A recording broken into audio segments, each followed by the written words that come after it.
একটা আমি কথা বলে শেষ করছি। দেখুন, গণতন্ত্র রক্ষার জন্য গণতন্ত্র যদি বিপন্ন হয় তাহলে আপনাকে আমাকে বেরিয়ে আসতে হবে গণতন্ত্র রক্ষার জন্য। তাই গণতন্ত্র আজকে বিপন্ন, গণতন্ত্রকে রক্ষার জন্য গণতান্ত্রিক প্রক্রিয়া আমাদেরকে লড়াই করতে হবে। সেই লড়াই শেষ হবে একদম যতক্ষণ না পর্যন্ত এই গণতন্ত্রকে আমরা ফিরিয়ে নিয়ে আসতে পারি আমরা নিস্তার হব না। শুক্রিয়া কাছে করবো, এটা আমাদের একটা চক্রান্ত হতে পারে। যারা লিডার্স আছেন, হযরত আছেন, উলামাগণ আছেন, নির্দিষ্টভাবে আমি আশা করব আপনাদেরকে গাইডলাইন দেবে, সেই গাইডলাইন মোতাবেক আমরা প্রতিবাদ সংগঠিত করব। গণতন্ত্রের রক্ষার দায়িত্ব আমাদেরকে নিতে হবে। ব্রিটিশ পিরিয়ডে যখন ভারতবাসীর উপর অত্যাচার জুলুম নেমে এসেছিল, হাফেজ নিসার আলী, তার সময় ইন্টারনেট এত ফ্যাসিলিটি ছিল না।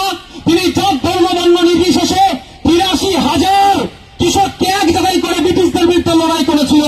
আজকে আমাদের কাছে ইন্টারনেট আছে, সংবিধান আছে, সামনে রেখে এই বড় বিজেপির বিরুদ্ধে আমরা ঐক্যবদ্ধ হয়ে লড়াই করব।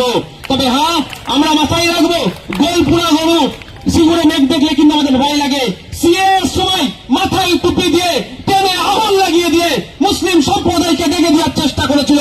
এটা আমরা হতে দেব না। ওদের চক্রান্তকে আমরা বাস্তবে রূপায়ণ হতে দেব না।